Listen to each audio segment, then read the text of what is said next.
Jasmine Washington's fingers tightened around her boarding pass as the white pilot loomed over her, his face twisted with disdain. "First class isn't for everyone, miss. There must be a mistake." Behind him, passengers stared. Jasmine smiled coolly. "You're right about one thing, Captain Reynolds. There is definitely a mistake." Before we dive into this incredible story, drop a comment telling me where you're watching from. Hit that like button and subscribe. If you're ready to see justice take flight in this unbelievable true story of discrimination in the betting skies. Long before Jasmine Washington found herself confronted by Captain Reynolds, she had been climbing the steep ladder of success in an industry where people who looked like her were rarely seen in positions of power. At 32 years old, Jasmine had already accumulated achievements that most executives wouldn't reach in their entire careers. Growing up in Atlanta, she watched her single mother, Denise Washington, work grueling hours cleaning airplanes for Delta Airlines. Every evening, Denise would return home with aching feet and chemical-burned hands, but never without a smile for her daughter. "One day, baby girl, you're going to fly on those planes instead of clean them," Denise would tell Jasmine as they sat at their small kitchen table poring over homework by lamplight. Jasmine took those words to heart. Through high school, she maintained perfect grades while working part-time at a local grocery store. When acceptance letters arrived from several prestigious universities, she chose Howard University, drawn to its legacy of empowering Black excellence. College wasn't easy. Jasmine juggled 3 jobs while maintaining her scholarship requirements. She waited tables on weekends, worked at the university library on weeknights, and spent summer breaks interning at various airlines. Sleep became a luxury as she pursued her MBA with a focus on aviation management. "You're killing yourself," her roommate Tasha would say, watching Jasmine stumble in at midnight, only to be up studying again at 4 in the morning. "I'm building a future," Jasmine would respond, never looking up from her textbooks. Her entry into the aviation world began as a flight attendant for Atlantic Airways, where she quickly noticed how the executive meetings she glimpsed through half-open doors featured rooms full of white men making decisions for a diverse workforce. Instead of accepting this as the status quo, Jasmine used her position to learn everything about the airline industry from the ground up.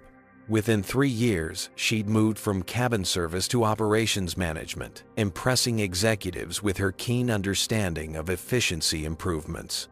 By 28, she was director of customer experience, implementing changes that increased Atlantic satisfaction ratings by 27%. It was during this time that Jasmine met Elaine Thompson, one of the few Black female executives in the industry who headed regional operations at a competing airline. "This industry wasn't built for us," Elaine told Jasmine during their first lunch meeting. "But that's exactly why we need to rebuild it." Elaine became more than a mentor, she became Jasmine's strategic ally. When Jasmine shared her dream of starting her own aviation company, focused on diversity and inclusion, Elaine introduced her to potential investors and industry contacts. At 30, Jasmine took the biggest risk of her life. She left her secure 6-figure position and founded Skyline Aviation, starting with 2 leased aircraft and a business model that emphasized diverse hiring practices and inclusive customer service. "You're either brave or crazy," her former boss said when she handed in her resignation. "Maybe a little of both," Jasmine had replied with a confident smile. Skyline's first year was brutal. Jasmine went without salary, sleeping on a pull-out couch in her tiny office to save on rent. Established airlines tried to undercut her routes, and investors constantly questioned whether a young Black woman could successfully run an airline. But Jasmine had spent her life proving people wrong. By the end of the second year, Skyline Aviation was not just surviving but thriving, with 6 aircraft and routes connecting 15 cities. Aviation journals began featuring Jasmine's innovative approach, particularly her emphasis on creating an airline culture where passengers and employees of all backgrounds felt valued. When Legacy Airlines, a struggling regional carrier with a fleet of 24 planes, came up for sale, Jasmine saw an opportunity. The airline had decent routes, but terrible customer service ratings and a corporate culture stuck in the 1,980 seconds. With backing from a progressive investment group impressed by Skyline's performance, Jasmine acquired Legacy in a move that shocked the industry. The acquisition was finalized on paper, but Jasmine had kept it quiet from most Legacy employees. Instead of immediately announcing new ownership and making sweeping changes, she decided to experience the airline as a customer first. She wanted to understand exactly what needed to change. "I need to see it through the passengers' eyes," she explained to her executive team, "and I need to see how they treat people who look like me when they don't know who I am." Which is how Jasmine Washington, owner of Legacy Airlines, ended up booking a first-class ticket on Flight 2207 from Atlanta to Chicago under her own name, deciding to travel incognito to assess the customer service culture before announcing the completion of the acquisition. What she didn't anticipate was coming face-to-face with the very discrimination she had built her career fighting against, and from the captain of her own airplane, no less. The first-class cabin of Legacy Airlines, Flight 2207, gleamed with luxury that seemed trapped in time. Wood-paneled sidewalls complemented cream leather seats, giving the space an old-money feel that matched its predominantly white occupants. As Jasmine made her way down the jet bridge, her designer pantsuit and leather portfolio case marked her as a business traveler indistinguishable from any other executive except for the color of her skin. Jasmine found her seat 2A, a window position with extra legroom in the first row. She stowed her carry-on in the overhead compartment and settled in, pulling out her tablet to review some documents before takeoff. Around her, businessmen in expensive suits and older couples in casual luxury wear filled the other first-class seats, many glancing at her with barely disguised surprise. Flight attendant Rebecca Parker, a blonde woman in her 40s with a practiced smile, moved through the cabin, offering pre-flight beverages. When she reached Jasmine, her smile tightened almost imperceptibly. "Are you sure you're in the right seat?" Rebecca asked, her voice pleasant, but her eyes scanning Jasmine's boarding pass with unusual scrutiny. "Yes, 2A," Jasmine replied calmly, having experienced this particular microaggression countless times before. "It's just that we had a few seat changes today," Rebecca persisted. "Let me double-check for you." Jasmine noticed that no other passengers had received this extra verification. She maintained her professional demeanor as Rebecca finally reluctantly offered her a choice of water or orange juice. "Water, please," Jasmine said, returning to her tablet. A young black flight attendant named Darius Johnson passed through the cabin, making eye contact with Jasmine briefly. His expression conveyed an unspoken understanding. He'd seen this scenario play out before. He gave her a subtle nod before continuing with his preparations. 10 minutes before scheduled departure, Captain Samuel Reynolds entered the cabin for his pre-flight check. A tall man in his 50s with silver hair and a commanding presence, Reynolds moved through the first-class section, making small talk with select passengers. His practiced charm evaporated when he noticed Jasmine. He stopped, his eyes narrowing slightly as they flicked from her face to her seat number and back again. Without greeting her as he had the other passengers, he made a beeline for Rebecca, who was arranging glasses in the galley. They spoke in hushed tones, both glancing in Jasmine's direction. Moments later, Reynolds approached her seat, standing over her with an air of authority. "Excuse me, miss, may I see your boarding pass?" he asked, loud enough that nearby passengers turned to watch. Jasmine calmly retrieved her boarding pass from her portfolio case and handed it to him. "Is there a problem, Captain?" Reynolds examined the pass, turning it over as if expecting to find evidence of forgery. First class to Chicago, he muttered, sounding almost disappointed. That's correct, Jasmine replied. And your ID, please, he continued, extending his hand. Jasmine was keenly aware of the eyes on them now. Thomas Whitfield, a middle-aged businessman in 3C, was watching the interaction with undisguised interest, a smirk playing at the corners of his mouth. She produced her driver's license. Reynolds scrutinized it longer than necessary before reluctantly returning both items to her. First time in first class, he asked his tone, suggesting she had somehow stumbled into a country club without membership. No, Captain Reynolds, Jasmine replied, maintaining eye contact. I fly first class quite regularly. Reynolds seemed taken aback that she knew his name, though it was clearly displayed on his uniform. Well, just making sure everything is in order, he said. We've had some security concerns recently.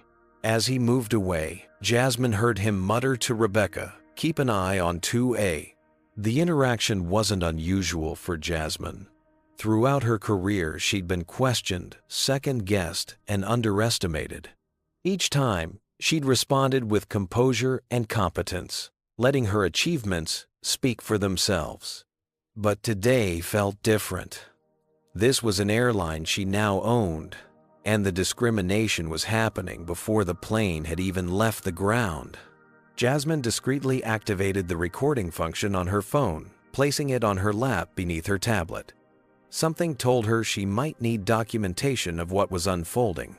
Darius approached with a basket of hot towels, offering her one with a look of apology in his eyes.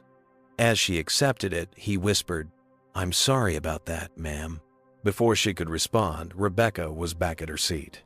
"I'm afraid there might be an issue with your reservation," she said loudly. "Our system is showing some inconsistencies." "What sort of inconsistencies?" Jasmine asked, her voice level. "My reservation was confirmed yesterday, and I've already been issued a boarding pass for this seat." Several passengers were now openly watching the exchange. Thomas Whitfield had even put down his newspaper to observe.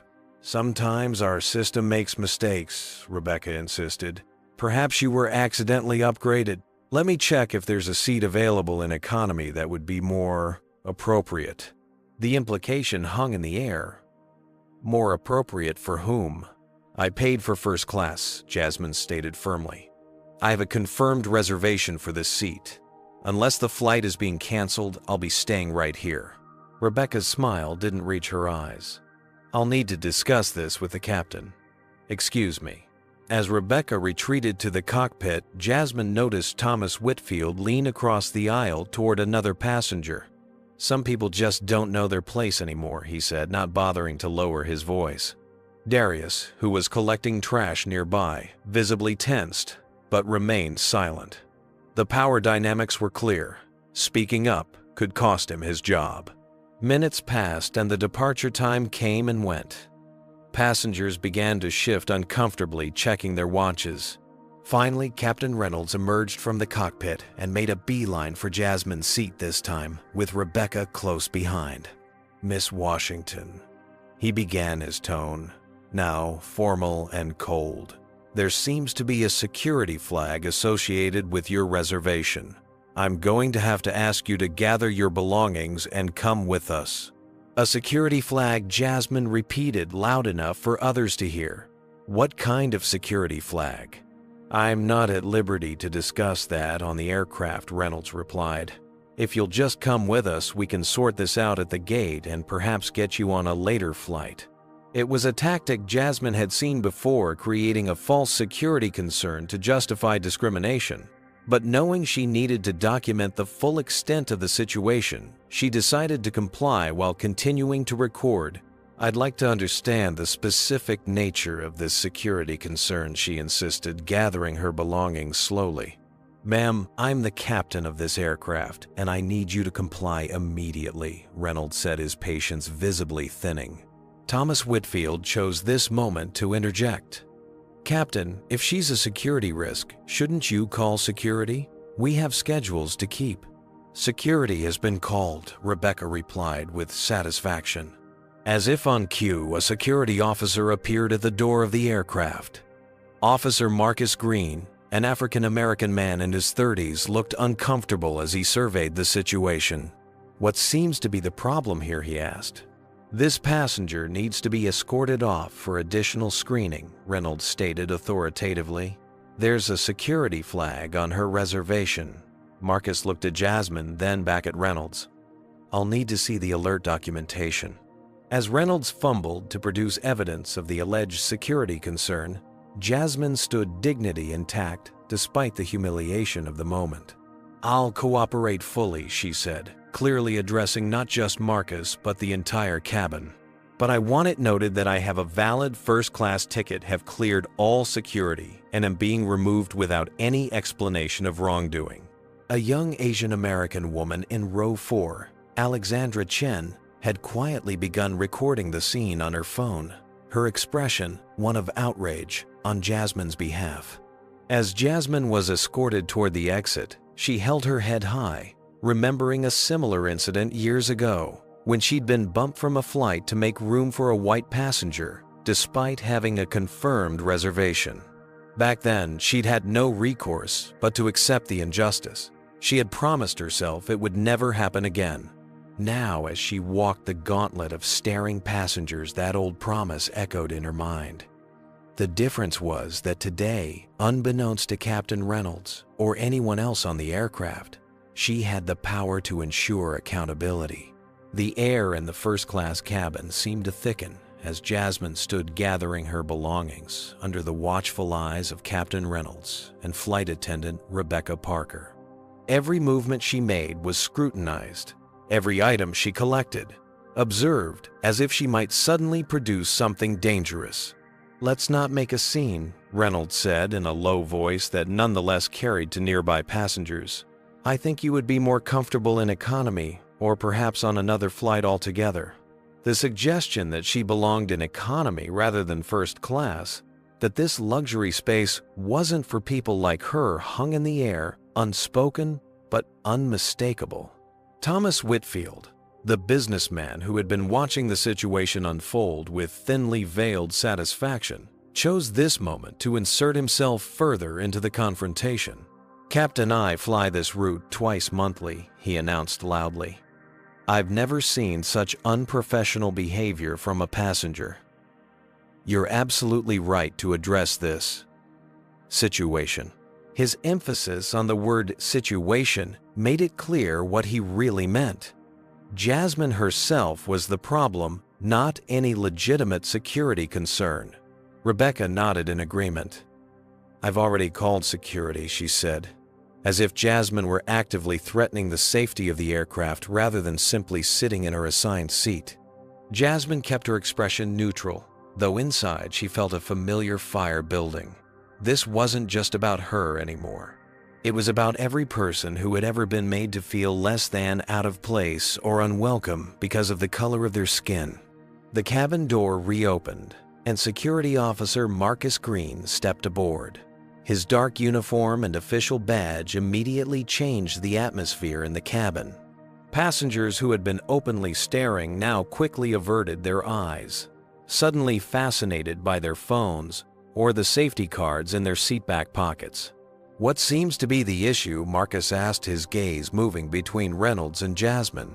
"This passenger needs to be removed for additional screening," Reynolds stated with authority. "There's a security flag on her reservation." Marcus turned to Jasmine. "Ma'am, can I see your boarding pass and ID?" Jasmine handed over her documents for what felt like the 100th time. "Officer Green," she said, reading his name badge. "I've already cleared TSA security, had my boarding pass scanned at the gate, and was seated in my assigned seat when the captain approached me. I've shown my ID multiple times." Marcus examined her documents, his brow furrowing slightly. "Everything appears to be in order," he said. "Captain, what specific security concern has been flagged?" Reynolds hesitated, clearly not expecting to be questioned by security. The system flagged her," he said vaguely. "We need to verify her identity and reservation before we can proceed." "Her identity matches her ID and boarding pass," Marcus pointed out. "The gate agent would have flagged any system alerts during boarding." "Look," Reynolds said, lowering his voice and leading Marcus slightly away from Jasmine, though she could still hear him clearly. "This is an issue of passenger comfort. Several passengers have expressed concerns." Marcus glanced around the cabin. "Which passengers?" Thomas Whitfield raised his hand. "I, for one, am concerned about the delay this is causing. If there's a question about appropriate seating, it should be resolved quickly." The implication was clear. Whitfield believed Jasmine's presence in first class was inappropriate. Marcus looked uncomfortable, caught between protocol and the clear injustice unfolding before him. "Ma'am," he finally said to Jasmine, "would you mind stepping off the aircraft briefly so we can resolve this situation? I assure you we'll get this straightened out." Jasmine knew she had a choice. She could refuse to demand her rights and potentially escalate the situation into an even more public spectacle. Or she could strategically comply, documenting everything and address the situation from a position of greater power off the aircraft. "I'll comply with your request, Officer Green," she said clearly, knowing her phone was still recording in her pocket. "But I want it noted that I'm being removed from my rightfully purchased seat without any valid explanation." As she moved toward the exit, whispers followed her. Hushed voices, some sympathetic, others judgmental, created a soundtrack of humiliation. "Always making everything about race," one voice muttered. "Poor thing, this is terrible," said another. Darius Johnson, the young black flight attendant, caught her eye as she passed. His expression conveyed silent apology and shared understanding he'd seen this before, perhaps experienced it himself, but was powerless to intervene without risking his livelihood. The walk down the aisle felt interminable. Every step was an exercise in dignity preservation. Jasmine held her head high, her back straight, refusing to show the hurt and rage building inside her. She'd learned long ago that showing emotion would only reinforce stereotypes about angry black women, so she moved with deliberate calm, her face a mask of composure even as her heart pounded with indignation. As she neared the exit, she noticed Alexandra Chen, a young woman of Asian descent, openly recording the scene on her phone. Their eyes met briefly, and Alexandra gave her a small nod of solidarity. Someone, at least, was capturing independent evidence of what was transpiring. Stepping onto the jet bridge, Jasmine thought back to another incident years ago. She had been a recent college graduate on her first business trip, bumped from her confirmed flight to make room for a late-arriving white executive. She had accepted it then, swallowing the humiliation, believing she had no recourse. She had promised herself that day that she would never again be powerless in such a situation. The irony wasn't lost on her. Today she had more power than anyone on that aircraft realized. Yet here she was, once again, walking the gauntlet of stares and whispers, experiencing the same public humiliation. The difference was that today she wasn't walking away defeated. Today she was gathering ammunition. The jet bridge felt unnaturally silent compared to the hushed whispers of the aircraft cabin. Captain Samuel Reynolds stood with his shoulders squared, hands clasped behind his back in a stance that screamed authority. Beside him, flight attendant Rebecca Parker maintained her practiced smile, though it didn't reach her eyes. Security officer Marcus Green positioned himself slightly apart from the airline staff, his discomfort with the situation evident in his shifting stance. Jasmine stood facing them, her designer briefcase clutched in one hand, dignity wrapped around her like armor. "Now that we're off the aircraft," she said evenly, "I'd like a clear explanation of why I was removed from my seat." Reynolds cleared his throat. "As I mentioned, there was a security flag." "What kind of security flag specifically?" Jasmine interrupted. "I've flown hundreds of times without issue.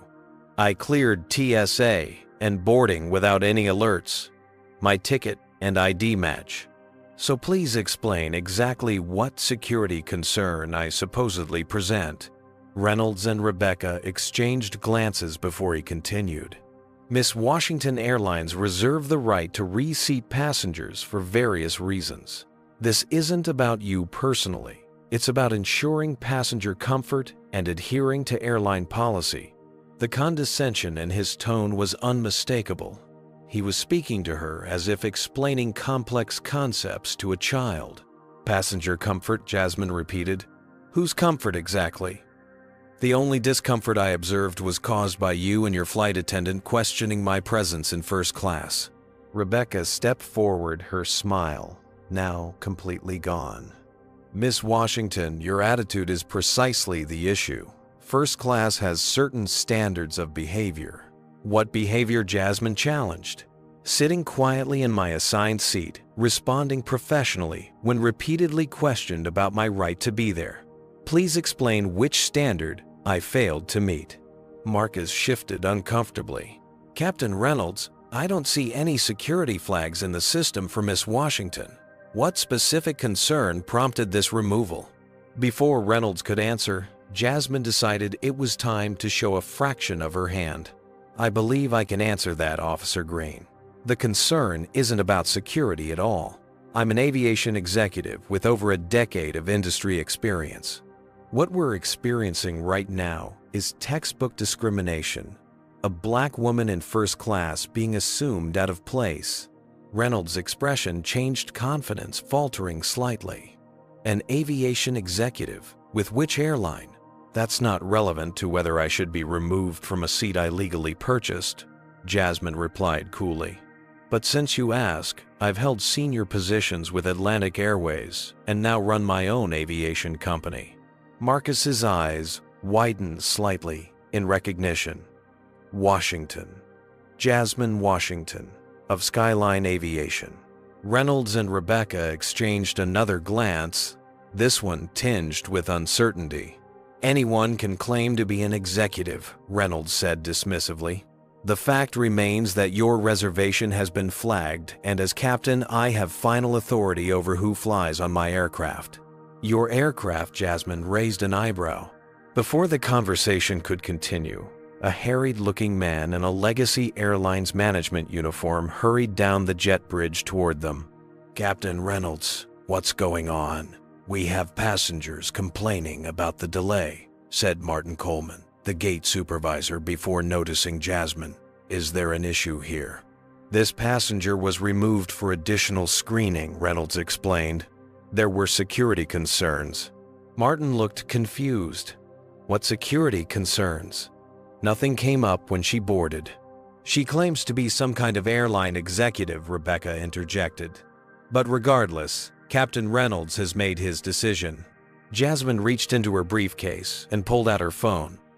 While we sort this out, I'd like to contact my office. I also find it interesting that despite multiple requests, no one has actually shown me this alleged security flag.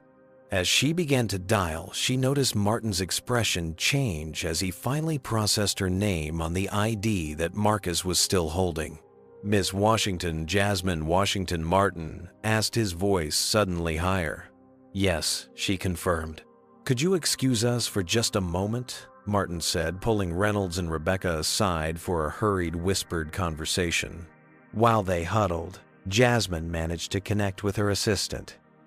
Tanya, I need you to pull up anything you can find on Legacy Airlines discrimination complaints for the past 5 years. Also check if Captain Samuel Reynolds or Flight Attendant Rebecca Parker have any previous incidents noted. Yes, I'm experiencing an issue right now. Thank you. Have you ever been judged based on your appearance rather than your abilities?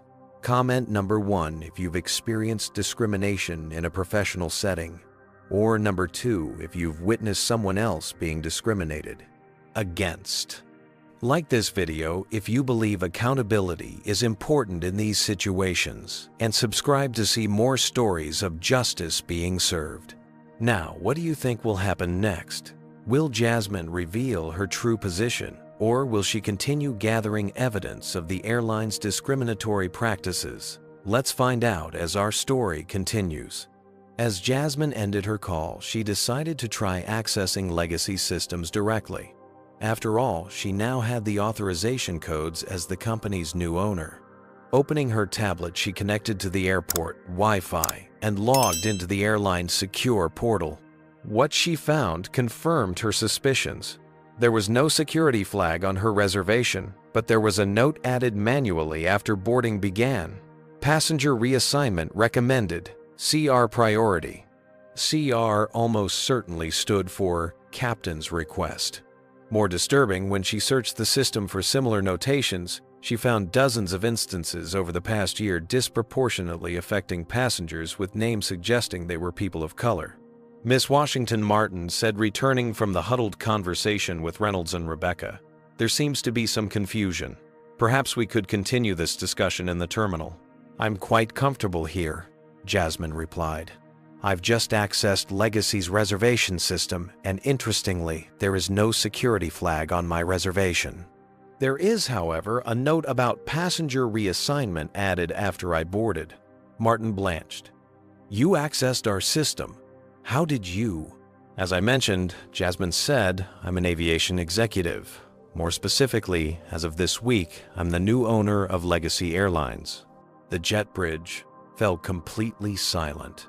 The administrative office of Gate C-24 was a stark contrast to the luxury of first-class utilitarian furniture, fluorescent lighting, and the faint smell of stale coffee. Jasmine sat across from Victoria Harris, the airport operations manager, who had been hastily summoned when Martin Coleman realized the gravity of the situation. Victoria, a poised woman in her late 40s with salt and pepper hair, pulled into a tight bun, reviewed the documents Jasmine had pulled up on her tablet. "Miss Washington, I want to personally apologize for your experience today," Victoria said, her tone professional but genuinely concerned. "This is not representative of how we expect airlines operating from our airport to treat their passengers." "I appreciate that," Miss Harris Jasmine replied, "but I'm less concerned with apologies and more interested in addressing the systemic issues at play." Victoria nodded. "I understand. From an airport management perspective, we take discrimination very seriously. May I ask what your intentions are regarding this incident?" It was a carefully worded question. Victoria was trying to gauge whether Jasmine planned to file a formal complaint or pursue legal action against both the airline and potentially the airport itself. "My intentions are to transform Legacy Airlines from top to bottom," Jasmine stated. "This incident simply confirms how urgently that transformation is needed." While Victoria processed this response, Jasmine used the moment to continue her digital investigation. With her ownership access codes, she was diving deeper into Legacy's records than she had been able to before. The pattern she uncovered was disturbing. Over the past 3 years, there had been 27 formal complaints about discriminatory treatment filed against Legacy Airlines staff. 17 of those complaints named Captain Reynolds specifically. All of them had been handled internally, with most resulting in nothing more than a notation in personnel files. She pulled up Reynolds' personnel record, scrolling through years of service. His technical evaluations were impeccable. The man clearly knew how to fly an airplane. But there were multiple notes about passenger interaction concerns that had never resulted in disciplinary action. One incident from 14 months ago caught her attention. A black doctor had been removed from first class on a flight from Chicago to Atlanta after Reynolds claimed there was a medical emergency requiring the seat for another passenger. The doctor had filed a complaint, including testimony from other passengers that no such emergency existed, but the matter had been closed with a form letter and discount voucher. Rebecca Parker's file showed a similar pattern. Excellent technical evaluations for her service duties, paired with multiple customer interaction incidents that disproportionately involved passengers of color. While Jasmine continued her research, her phone buzzed with messages from her executive team who were tracking the situation in real time. Social media picking up the incident read a text from her communications director. Passenger video starting to circulate with number flying while black. Recommend immediate statement. Attached was a link to Alexandra Chen's Twitter post, a 2-minute video clearly showing Jasmine being questioned and removed from the aircraft with the caption, "Watching racial profiling happen in real time on at Legacy Air. Black woman with correct ticket removed from first class because she didn't look like she belonged there. Disgusting. Number flying while black." The post was already gaining traction, with hundreds of retweets and comments pouring in, many sharing similar experiences with Legacy and other airlines. Victoria, who had been making calls of her own, set down her phone with a grave expression. "Miss Washington, I've spoken with our legal team and airport security. Officer Green confirms there was no legitimate security concern that warranted your removal. This appears to be a clear violation of airline regulations and possibly civil rights laws." Jasmine nodded, still focused on her screen. "I've identified 27 similar incidents at Legacy in the past 3 years alone. This isn't an isolated event, it's a pattern." "May I ask what you plan to do next?" Victoria inquired carefully. Looking up from her tablet, Jasmine made a decision. "I'm going back to the aircraft." Victoria's eyebrows shot up. "Are you sure? That's wise. We could rebook you on another flight, perhaps with a different airline." "I'm not just a passenger, Miss Harris. I'm the owner of Legacy Airlines, and I have a responsibility to every person on that plane and every employee of the company." Jasmine stood gathering her belongings. "Captain Reynolds and Miss Parker don't know that yet, and I intend to see exactly how far they're willing to go when they believe they're unaccountable." Victoria seemed uncertain. This could escalate the situation. It already escalated the moment they decided I didn't belong in first class because of the color of my skin. Jasmine's voice remained calm, but carried an unmistakable note of determination. "Now, I need to see this through. Not just for myself, but for everyone who's ever been in my position without the power to fight back." Victoria considered this, then nodded slowly. "I'll accompany you personally." As they prepared to leave the office, Jasmine received another message from her team. They had compiled a comprehensive report on discrimination complaints across Legacy's network, revealing that the issue extended far beyond Reynolds and Parker. There was a troubling culture throughout the company that had been allowed to fester under previous leadership. The report also contained something unexpected: flight manifest data, showing that when first-class sections weren't full, black passengers with confirmed reservations were over 40% more likely to be reassigned to economy than white passengers. The pattern was subtle enough to avoid obvious detection, but statistically significant when analyzed across thousands of flights.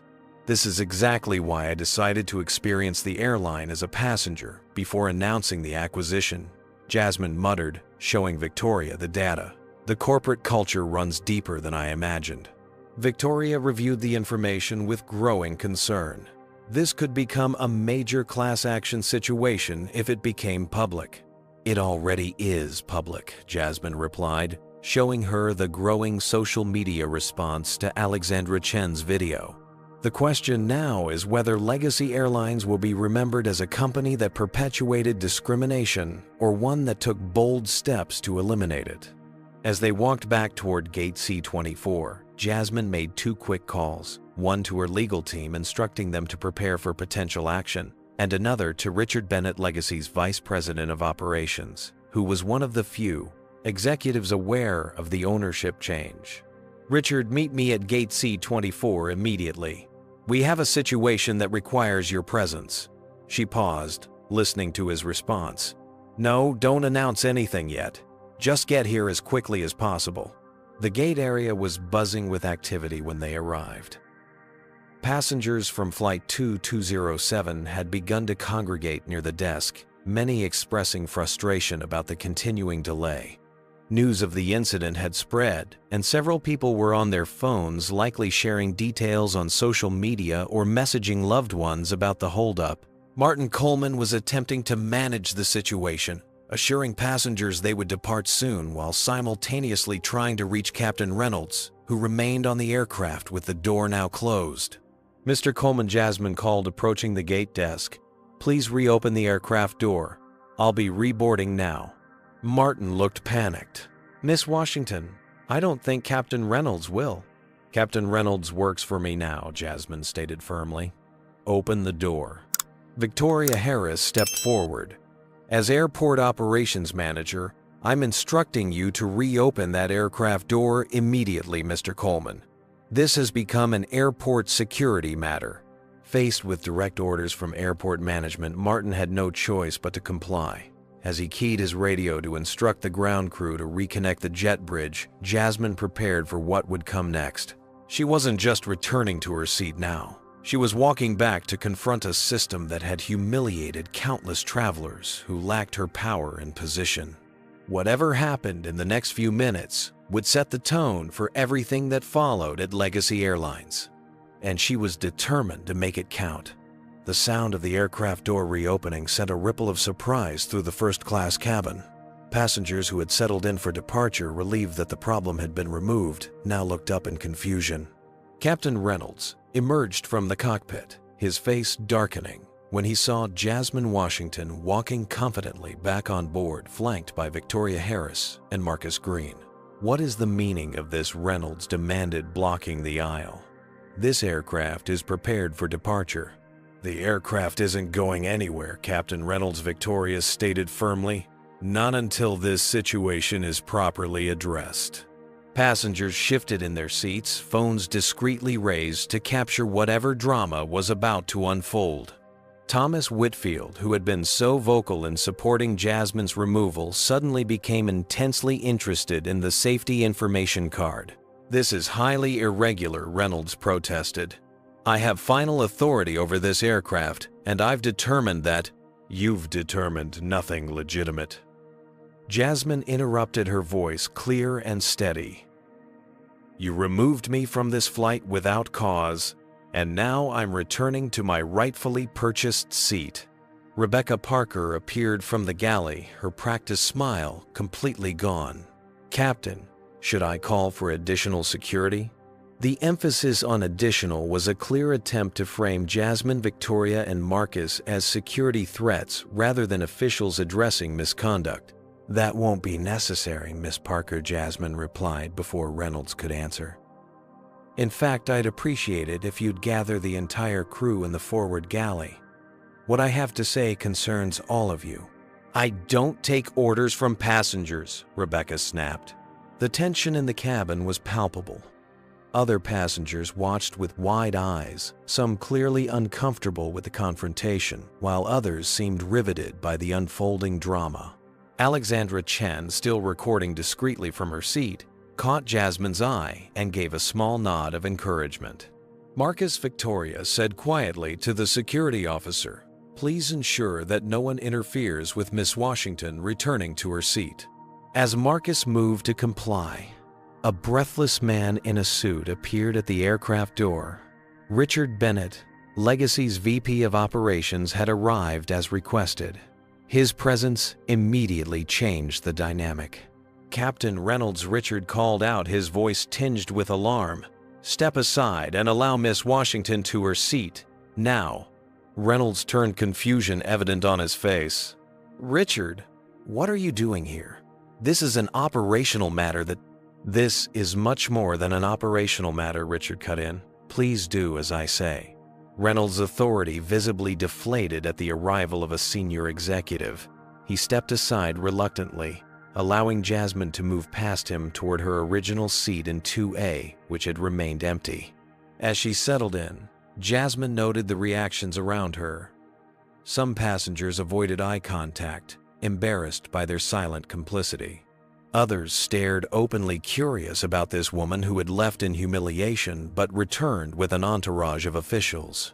Thomas Whitfield, however, couldn't resist making one more comment. "This is ridiculous," he muttered, loud enough to be heard. "Playing the race card always works, doesn't it?" Jasmine ignored him, instead addressing the crew who had gathered at the front of the cabin at Richard's instruction. "I want to thank those of you who are about to listen carefully," she began. "Before we proceed, I'd like to address something specific." She turned to Reynolds. "Captain, I'd like access to the flight deck communication logs for the past 30 minutes. Reynolds balked. That's completely out of protocol. Flight deck communications are. Richard Jasmine cut in, looking at the VP. Please ensure that Captain Reynolds complies. Richard nodded grimly. Sam, give her access. Now. Reynolds' face flushed red as he realized he was being overridden, but he reluctantly produced his tablet and pulled up the communication log. Jasmine reviewed it quickly, finding exactly what she suspected. A message from Reynolds to Rebecca sent 7 minutes before he approached Jasmine's seat. First class packs in 2A. Doesn't fit profile. Check reservation and find reason to reseat. She held up the tablet so Victoria and Richard could see, then addressed the cabin. Ladies and gentlemen, I apologize for the delay in your journey today. My name is Jasmine Washington, and as of this week, I am the new owner and CEO of Legacy Airlines. A collective gasp rippled through the cabin. Reynolds' face drained of color. Rebecca froze in place, her mouth slightly open in shock. Darius Johnson, the young black flight attendant, couldn't suppress a small smile of amazement. I chose to experience our service as a regular passenger before announcing the acquisition, Jasmine continued. What I experienced today, being questioned, doubted, and ultimately removed from my rightfully purchased seat, is unfortunately not unique. The records show this is part of a pattern at Legacy Airlines, a pattern that ends today. She turned to face Reynolds directly. Captain, the communication logs show you instructed Miss Parker to find a reason to remove me before you ever spoke to me or verified my ticket. You made a judgment based solely on my appearance. Reynolds straightened defensively. This is absurd. I was following security protocols. No, you weren't, Marcus interjected. I verified with TSA and airline security. There were no alerts or flags on Miss Washington's reservation. Thomas Whitfield, sensing the changing tide, attempted to gather his belongings discreetly, as if preparing to exit the aircraft.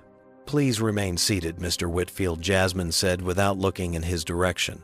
Your complaint about me playing the race card is noted, as are your earlier comments about people knowing their place. All of this will be addressed appropriately. Whitfield sank back into his seat, his face reddening. Turning to address the entire cabin once more, Jasmine's voice took on a new quality, not angry or vindictive, but resolute and clear. What happened today is unacceptable, but it's also an opportunity. Legacy Airlines will be transformed beginning right now. Discrimination has no place in aviation or anywhere else. Those who cannot or will not treat all passengers with dignity and respect, regardless of their appearance, will not have a place in the company moving forward. A silence fell over the cabin as her words sank in. Then, unexpectedly, a passenger in the back of first class began to applaud. Others joined in the sound, spreading until most of the cabin was clapping, a spontaneous recognition of truth being spoken to power. As the applause died down, Darius Johnson stepped forward. Miss Washington, if I may, he said, his voice slightly shaky but determined. I've witnessed similar incidents multiple times, but feared speaking up would cost me my job. Captain Reynolds and Miss Parker have a pattern of reclassifying black passengers' seating assignments, especially in first class. Reynolds started to object, but Richard raised a hand to silence him. Darius, thank you for your courage, Jasmine said. Your insights will be valuable as we rebuild this airline's culture. As of this moment, you're promoted to senior cabin crew, and I'll need your help implementing our new anti-discrimination policies.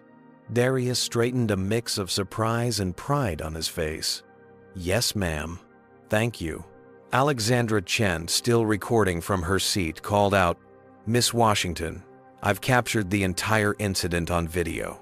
It's already receiving significant attention online. People are calling for accountability. Jasmine nodded. Transparency is essential for real change. I welcome the accountability that comes with it.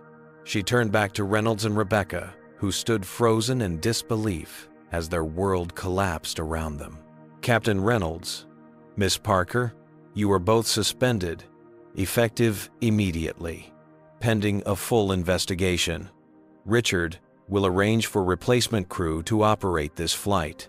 Reynolds' shock finally gave way to anger.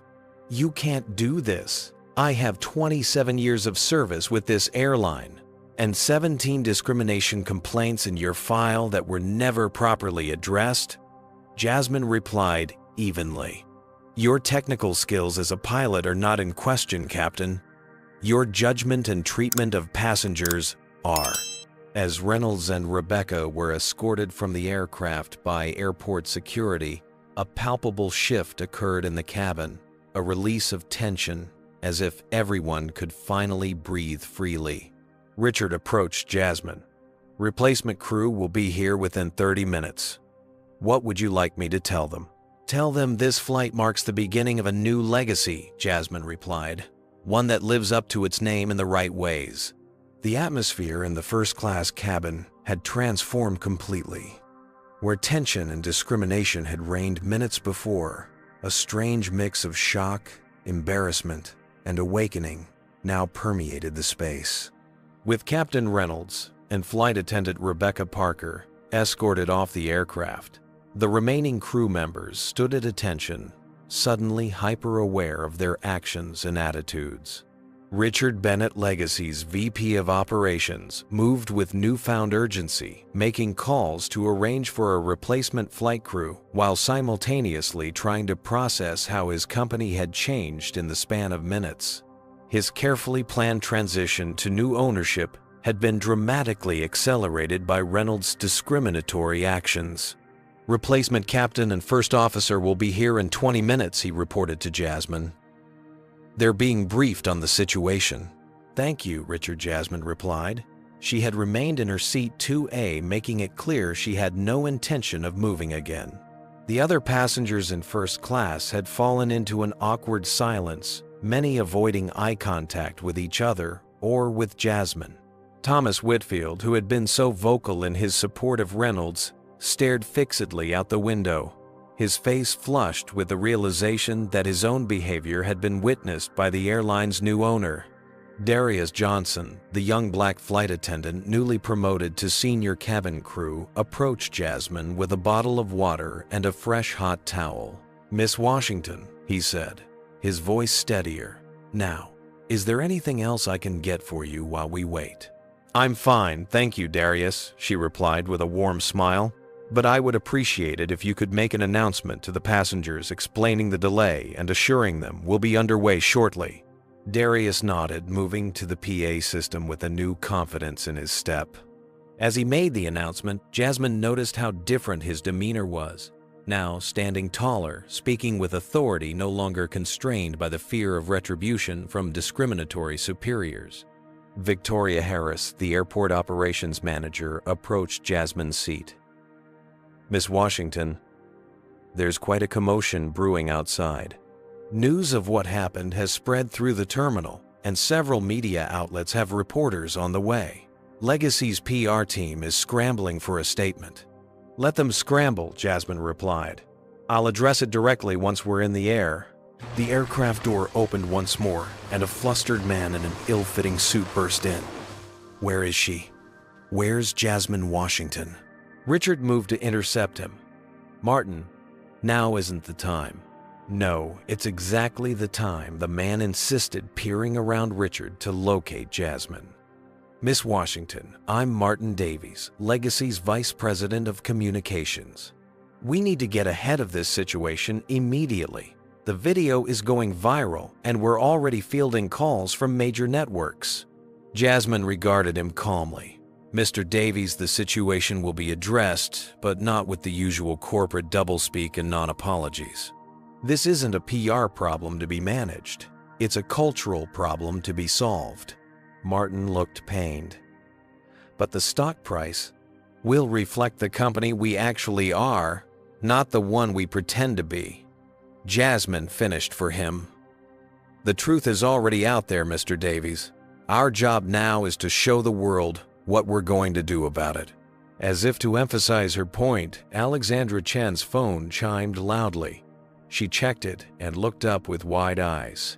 "My video just hit 50,000 shares," she announced, to no one in particular. "And it's been picked up by 2 national news outlets." Martin Davies looked like he might faint. "Miss Washington, please, we need to issue a statement immediately." "And we will," Jasmine assured him, "once we're in the air. For now, please inform the media that Legacy Airlines' new ownership is addressing the situation personally and will make a full statement shortly." Davies reluctantly retreated, already typing frantically on his phone. Victoria leaned closer to Jasmine. "There's something else you should know. We've pulled the flight logs for Captain Reynolds' previous flights. The pattern is even more extensive than we initially thought. Over the past year alone, there have been 37 incidents where passengers with non-white sounding names were reassigned from first or business class after Reynolds' security concerns." Jasmine nodded, unsurprised, but disturbed by the confirmation. "And the previous management appears to have been aware but unconcerned," Victoria confirmed. "There are internal emails dismissing the pattern as coincidental and not statistically significant." Before Jasmine could respond, Richard returned with more news. "The replacement crew has arrived, but there's another issue. Thomas Whitfield isn't just a passenger. He's apparently a Legacy Airlines frequent flyer with over 2 million miles. He's demanding to speak with someone in authority about his mistreatment today." Jasmine glanced over at Whitfield, who was now speaking angrily into his phone. "Let him speak with me directly," she decided. "It's time, mister." Whitfield understood that his status doesn't exempt him from basic human decency. Richard looked uncertain. "Are you sure?" "He's one of our highest revenue customers." "All the more reason," Jasmine replied firmly. "The culture changes for everyone, or it doesn't change at all." As Richard went to inform Whitfield, the replacement captain arrived, a no-nonsense woman in her 50s named Elizabeth Garrett, who approached Jasmine with a professional nod. "Miss Washington, Captain Elizabeth Garrett reporting. I understand there's been a situation. My crew and I are ready to get this flight safely to Chicago." "Thank you, Captain Garrett," Jasmine replied, noting the surprised looks on some passengers' faces at the female captain. "I appreciate your professionalism." "Just doing my job, ma'am," Garrett replied, "which includes ensuring all passengers are treated with respect." She emphasized the last word while glancing around the first-class cabin, making it clear that she understood exactly what had transpired. As Captain Garrett headed to the flight deck to begin pre-flight checks, Thomas Whitfield approached, his face a mask of indignation. "Miss Washington," he began, not bothering to lower his voice, "I've been a loyal Legacy customer for over 15 years, and I've never been treated so disrespectfully. That security officer practically accused me of racism." Jasmine regarded him calmly. "Mr. Whitfield, I believe your exact words were that I was playing the race card, and earlier that some people don't know their place. Would you care to explain what place you believe I should know?" Whitfield faltered, suddenly aware that multiple passengers were watching the exchange. I didn't mean you're taking my words out of context. I believe several witnesses plus video recordings captured the context quite clearly," Jasmine replied. "Mr. Whitfield, Legacy Airlines is entering a new era, one where passengers are judged by their behavior, not their appearance. Your business has been valuable to us, but not at the cost of perpetuating discrimination." "Are you threatening to ban me?" Whitfield sputtered, his face reddening further. "Not at all," Jasmine answered. "I'm inviting you to be part of a better airline, one where everyone is treated with dignity. But that requires the same standard of behavior from you that we expect from our staff. If that's not acceptable to you, there are other airlines that might better align with your expectations." Whitfield stood speechless for a moment, unused to being held accountable. Finally, he muttered, "I'll be speaking to my company about our corporate contract with Legacy," before retreating to his seat. I look forward to that conversation, Jasmine called after him pleasantly. As the replacement crew completed their preparations, Alexandra Chen approached Jasmine's seat. Miss Washington, I just wanted to say thank you. Not just for standing up today, but for what you're doing with the airline. It matters. Jasmine smiled genuinely. Thank you for documenting what happened, Miss Chen. Sometimes the most powerful thing we can do is simply show the truth. The aircraft door closed for the second time, and Captain Garrett's voice came over the PA system, professional and warm. Ladies and gentlemen, this is Captain Garrett. We apologize for the delay and are now preparing for departure to Chicago. Flight time today will be 2 hours and 7 minutes.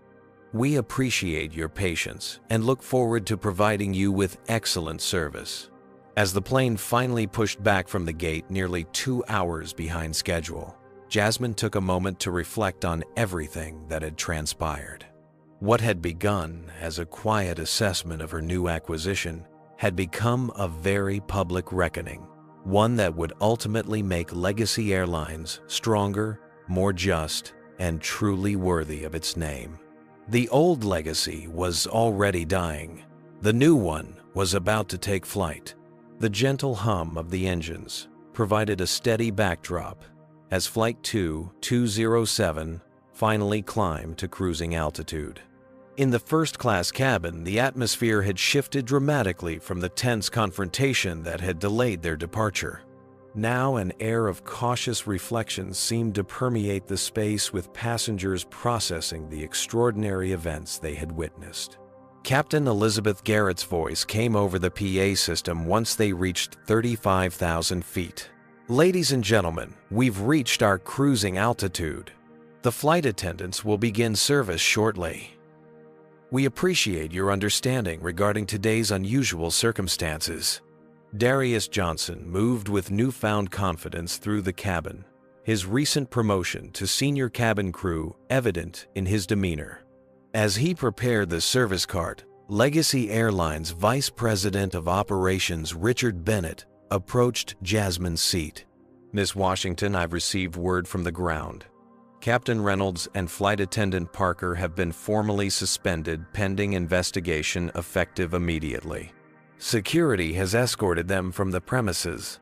Jasmine nodded, her expression resolute rather than triumphant, and their response, Richard shifted uncomfortably. Reynolds is threatening legal action for wrongful termination. He's claiming he was just following standard security protocols. The flight deck logs clearly show otherwise, Jasmine replied calmly. But he's welcome to pursue that route if he chooses. The evidence will speak for itself. As Richard returned to his seat, Jasmine opened her laptop and began drafting new anti-discrimination policies that would be implemented across Legacy Airlines. The incident had made it abundantly clear that ad hoc training and vague corporate statements wouldn't suffice. What was needed was a comprehensive overhaul of company culture, backed by clear consequences for violations. Her phone buzzed with a message from her executive team at Skyline Aviation. Stock price fluctuating wildly. Down 3% initially on news of chaos, then up 5% as investors react to leadership change and anti-discrimination stance. Financial press requesting statements. Jasmine wasn't surprised. The markets always reacted nervously to uncertainty, but ultimately, investors recognized that a company plagued by discrimination wasn't just ethically problematic, it was bad business. Meanwhile, in the main cabin, word had spread about what had transpired. Passengers were checking their phones as they connected to the aircraft's Wi-Fi, finding that Alexandra Chen's video had now been viewed over 200,000 times and was trending on multiple platforms. Alexandra herself had been moved to first class at Jasmine's instruction, a gesture of appreciation for her courage in documenting the incident.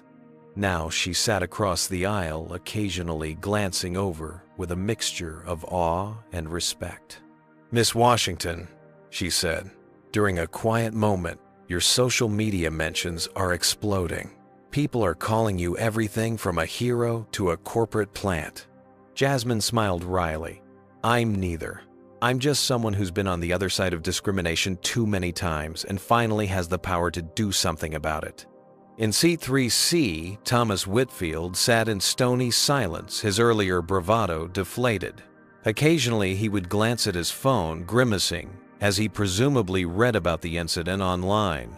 When Darius offered him a drink, his response was curt, but notably free of the condescension he had displayed earlier.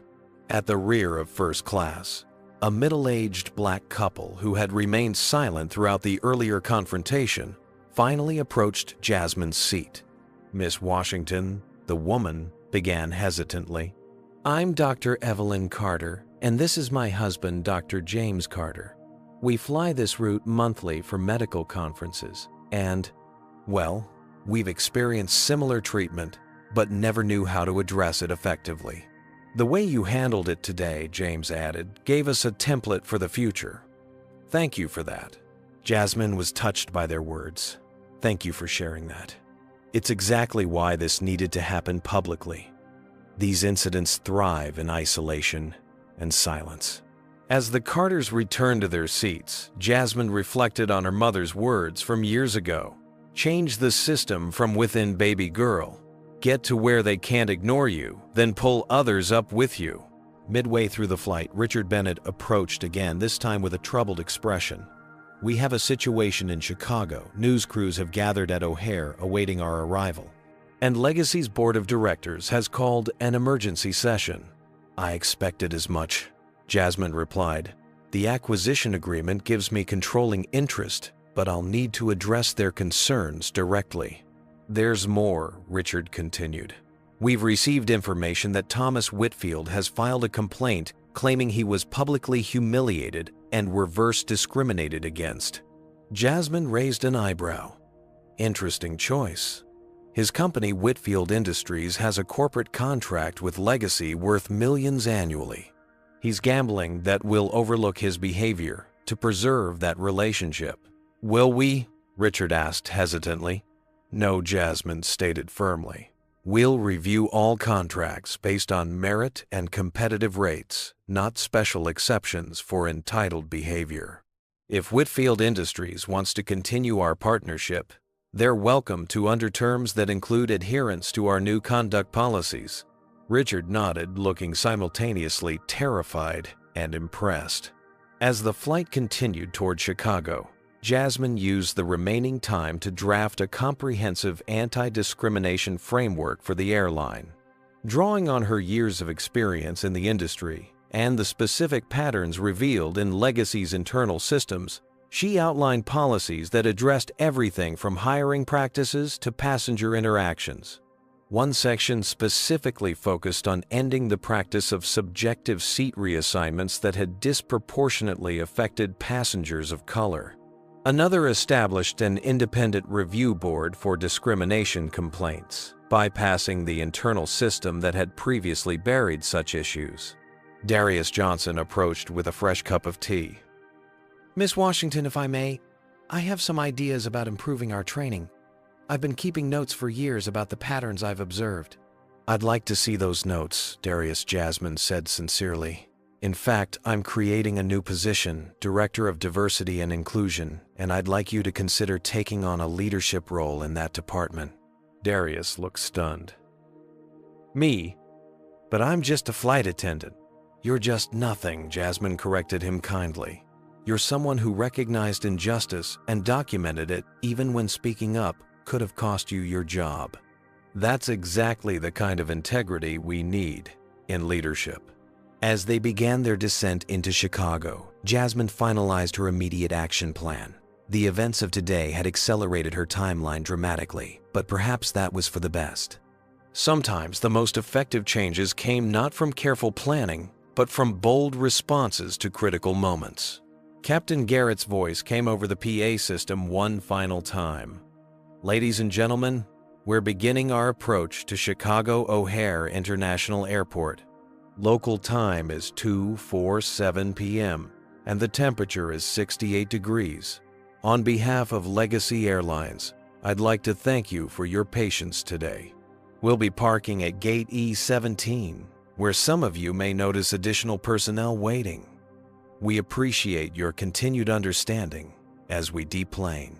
The additional personnel was Captain Garrett's diplomatic reference to the media crews that would undoubtedly be waiting. As the aircraft touched down on O'Hare's runway, Jasmine prepared herself for what would come next, the public phase of Legacy's transformation. The plane taxied to the gate, and through the windows the gathered media was visible, cameras and microphones ready to capture the story that was already spreading across the country. For Jasmine, this wasn't just about one incident or even one airline. It was about challenging a system that had for too long allowed discrimination to hide behind protocols, policies, and power. As the seatbelt sign dinged off, Jasmine remained seated, allowing other passengers to deplane first. She exchanged contact information with Alexandra Chen and the Carters, thanking them again for their support. Thomas Whitfield brushed past without a word, his expression a mixture of anger and unease.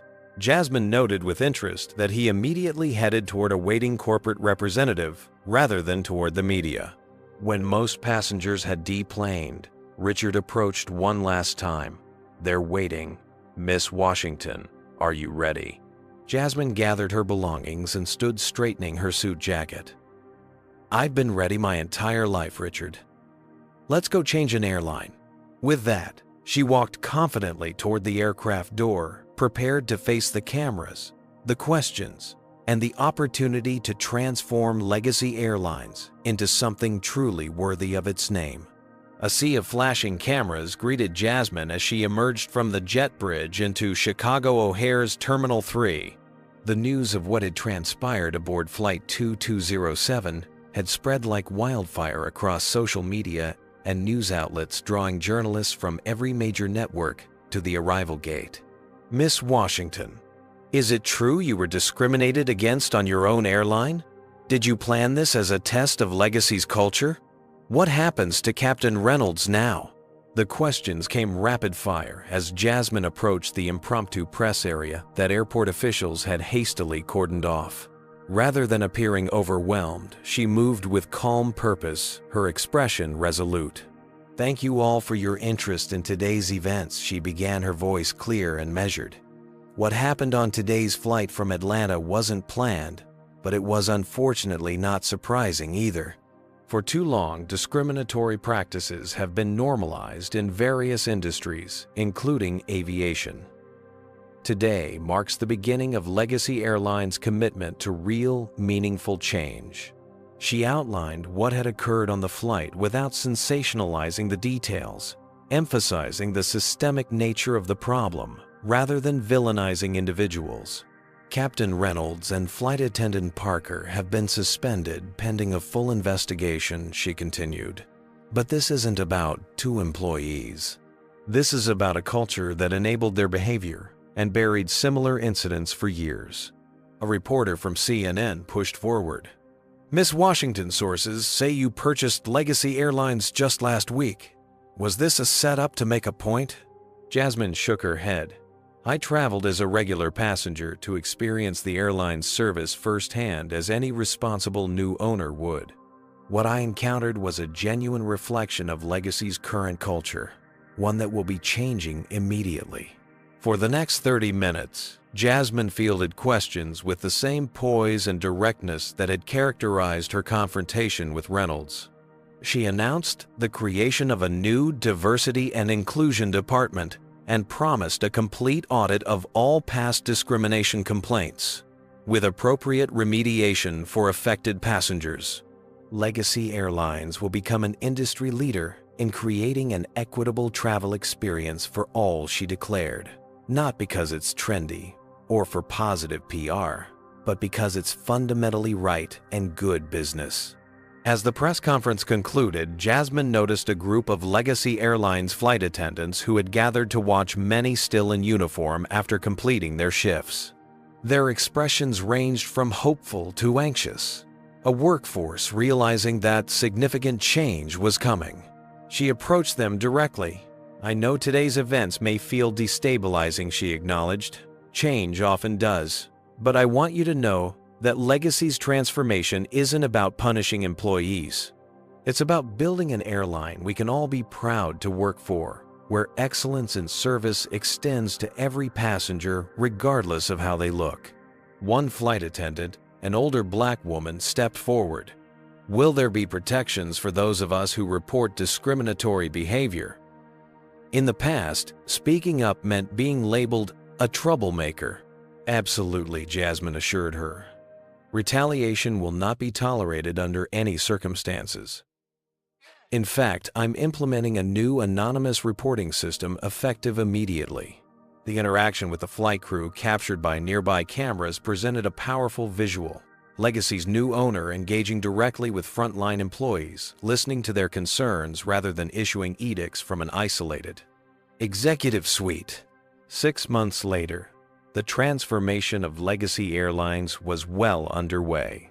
The company had been rebranded as Horizon Airways, symbolizing a new vision while acknowledging the importance of building on its foundation rather than erasing its past entirely. The changes were far more than cosmetic. Captain Reynolds and Rebecca Parker had indeed been terminated after the investigation confirmed a pattern of discriminatory behavior. Thomas Whitfield's company had initially threatened to cancel their corporate contract, but quietly renewed it after facing their own public relations challenges when their support of Reynolds became public. Darius Johnson, true to Jasmine's word, now headed the new Diversity and Inclusion Department, which had already implemented comprehensive training programs developed in partnership with civil rights organizations. The airline's hiring practices had been overhauled, resulting in the most diverse incoming class of pilots, flight attendants, and ground staff in the company's history. Most significantly, passenger complaints about discriminatory treatment had plummeted by 87%, while overall customer satisfaction scores had risen to their highest levels ever. The initial stock market volatility had given way to steady growth, as investors recognized that ethical business practices and profitability weren't mutually exclusive. On a crisp autumn morning, Jasmine boarded a Horizon Airways flight from Chicago to San Francisco. Unlike 6 months ago, she wasn't traveling incognito. Her face was now recognizable to most of the airline's employees and many passengers.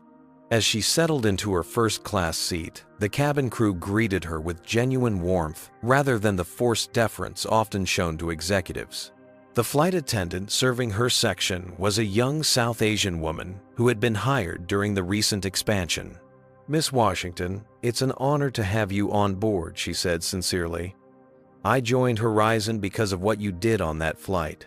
My sister experienced something similar on another airline last year, and no one stood up for her." Jasmine smiled, touched by the young woman's words. "What's your name?" "Priya Sharma," the flight attendant replied. "Well, Priya, I'm honored to fly with you today, and I hope your sister knows she's always welcome here." As the aircraft pushed back from the gate, Jasmine looked out the window at the Horizon Airways logo, now emblazoned on the terminal. The journey had been challenging. There had been resistance from old guard executives, threatened lawsuits, and the expected backlash from those who viewed diversity initiatives as political correctness gone too far. But the results spoke for themselves. Horizon was now recognized as a leader in the industry, not just for its inclusive practices, but for the quality of service that naturally flowed from a workforce that felt valued and respected. Captain Elizabeth Garrett's voice came over the PA system. She had been promoted to chief pilot after her exemplary handling of the situation 6 months ago. "Ladies and gentlemen, welcome aboard Horizon Airways Flight 418 to San Francisco. Our flight time today will be 4 hours and 15 minutes. On behalf of our entire crew, we're committed to making your journey safe, comfortable, and respectful." The last word, respectful, had been added to the standard announcement as a subtle but meaningful reminder of the airline's values. As the plane lifted off the runway and climbed into the clear blue sky, Jasmine thought about how far they had come and the work still ahead.